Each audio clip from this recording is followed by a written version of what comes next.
Warren Buffett, one of the most successful investors of all times, with an estimated net worth of over $80 billion to this date, has shared his methods for investing. Having bought his first stock at 11 years of age and having $53,000 to his name at 17, he sure knows a thing or two about this market. And even though he spent a lifetime developing his skills, he's now shared some very straightforward advice about investing that anyone can take advantage of. So in this video, I'll show you how you can invest your money safely and become filthy rich. Warren Buffett's first rule is to simply think long-term over short-term. He might be going overboard with this concept, and he is truly embracing it around his entire life. He still lives in the same house he bought in 1958 and is also working at the very same desk since 50 years back, and doesn't use a computer but traditional pen and paper. Why Google when you can just use an outdated encyclopedia book and spend 40 minutes maybe finding what you look for, eh? When it comes to computers, he's only sent one email in his life, and I'll tell you to who at the end of this vid. Fuck it, there you go, it was sent to Jeff Reeks of Microsoft. Jeff Reeks? Who is that, you might ask? Yeah, I have no idea either. And Warren Buffett is still rocking the good old Nokia phone, and to be fair, that thing lasts longer than the 4 iPhones I've had in my life. And he's been quoted saying he doesn't throw anything away until he's had it for at least 20 to 25 years. So thinking long term is natural for him, and the ability to resist selling has proved to be very successful for him. So having that said, the reason for why he's holding on to what he buys is because he does his homework and does so very well. He's stated many times that he spends 80% of his day reading and catching up with the latest news and what companies to invest in. He thinks about life and investing as learning as much as he can and reads between 600 to 1000 pages every single day. So before he makes an investment, he makes sure he knows the ins and outs and has a deep understanding of even the smallest details of the operations in a business he wants to invest in.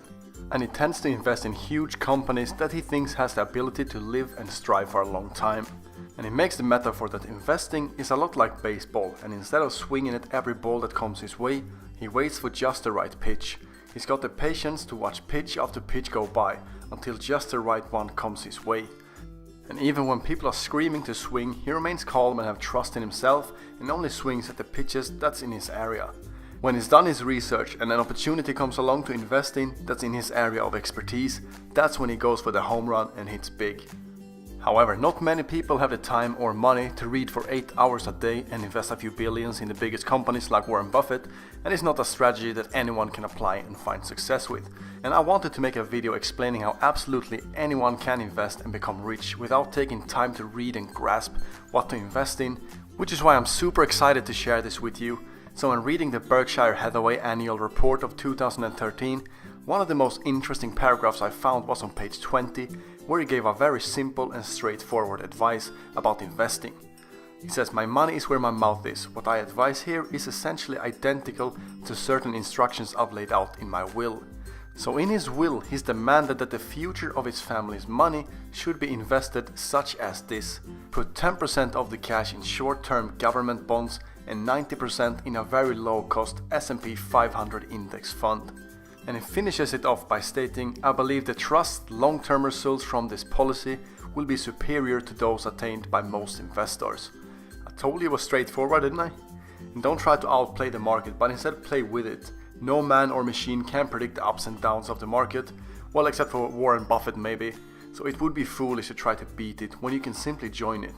The very same formula was also mentioned in Tony Robbins' book Money Master the Game, and index funds really seems to be the future of investing because the market will always rise in the long term, and that's essentially what you invest in, the market.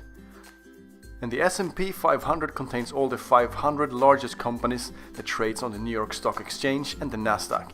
So instead of picking stocks individually, you can now own a piece of all of the biggest companies such as Apple, Microsoft and Google. Like I discussed earlier, Warren Buffett is an expert in picking the best companies out of these 500 and invests huge amounts in them. But this will save you time, and you have a very secure investment that can bring great returns over time. And investing in an index fund is very secure since a single company might go bankrupt, however the market will not. And you don't have to stick to only the US market, but could also invest in the European and Asian markets that's also doing very well. And you can even invest in global index funds to own a part of the biggest companies in the world.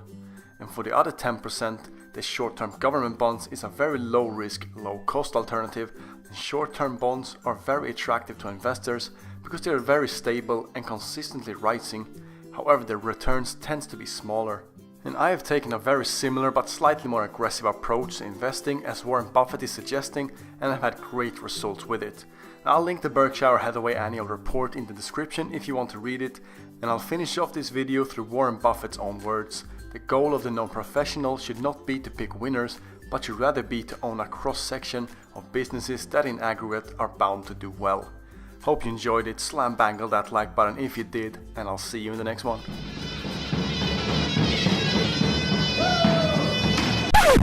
That's how you know you